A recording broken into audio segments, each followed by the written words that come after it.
Daily Mirror Online is with Sri Lanka's Permanent Representative to the United Nations, Dr. Palitha Kohona. There's a lot of talk still going on about taking Sri Lanka to the ICC and war crimes charges, but technically if we're not part of the International Criminal Court, how can we be taken, and what, there's a lot of talk about these war crimes, right? What is it exactly that the international community can do to us?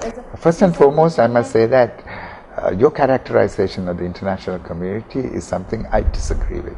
The international community does not consist of a handful of Western countries. The international community is 193 members of the United Nations. At least, there are more states who are not members of the United Nations.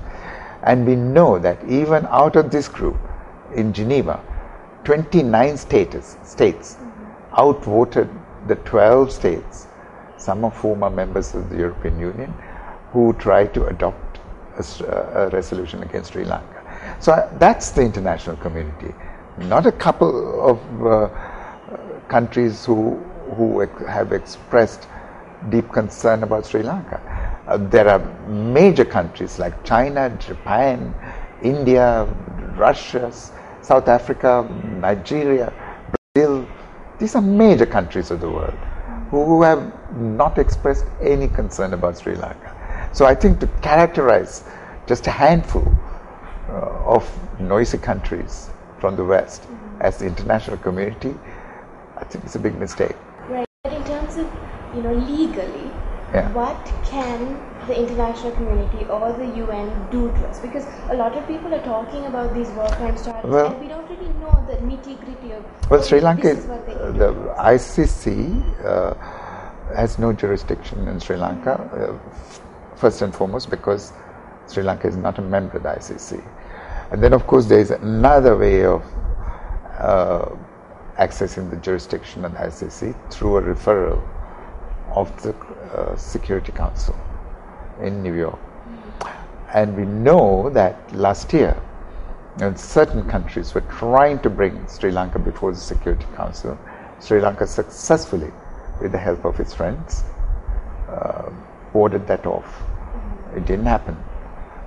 So my guess is that the responsible elements of the international community will give Sri Lanka an opportunity to go ahead with the process of reconciliation, reconstruction, and rehabilitation. The international community will allow Sri Lanka to get on with life and ensure a decent living for all of its citizens. True enough. So with the help of Sri Lanka's friends, we won't be taken to. No, I didn't say that. Okay. What I said was that to talk about Sri Lanka being taken before, the ICC has no jurisdiction over countries. Its jurisdiction is over individuals. It's highly unlikely that Sri Lanka's any individuals in Sri Lanka will end up before the ICC. Right. So at this point in time, then we can say that people can talk about war crimes all they want, but technically there's nothing and no one that they can actually take. No, I don't want to go too much into the legal niceties of this situation, but I will limit my comment to the ICC only and nothing else. The chances of anybody in Sri Lanka being taken before the ICC are pretty limited at this stage. And then again, why are we talking about war crimes? What do we know about the war crimes? I mean, who says that war crimes have been committed in Sri Lanka? We have to take serious umbrage at this because, other than for allegations in the Tamil net, which have been echoed by certain elements in the West, there have been no charges of war crimes about Sri Lanka. In fact, the Sri Lankan military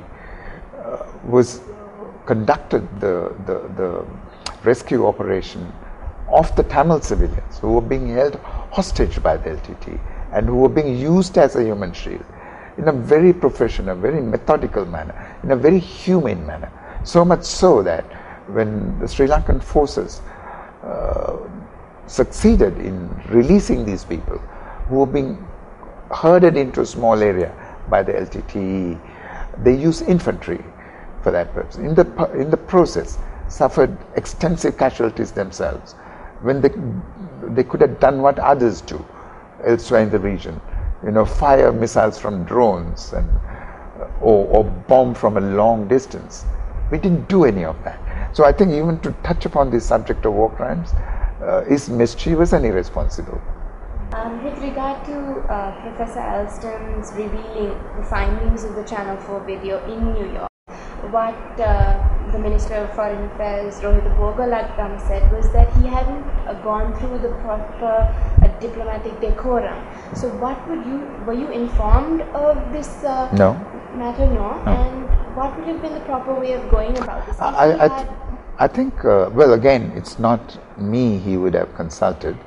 He should have, in my view, at least touch base with our permanent representative in Geneva and given Sri Lanka an opportunity to comment on what he was going to say. But Philip decided to ambush Sri Lanka, go to New York for that purpose. I think it's a little curious, the whole exercise. Okay, thank you for joining us. Thank you very much. Yeah. That was Sri Lanka's Permanent Representative to the United Nations, Dr. Palitha Kohona.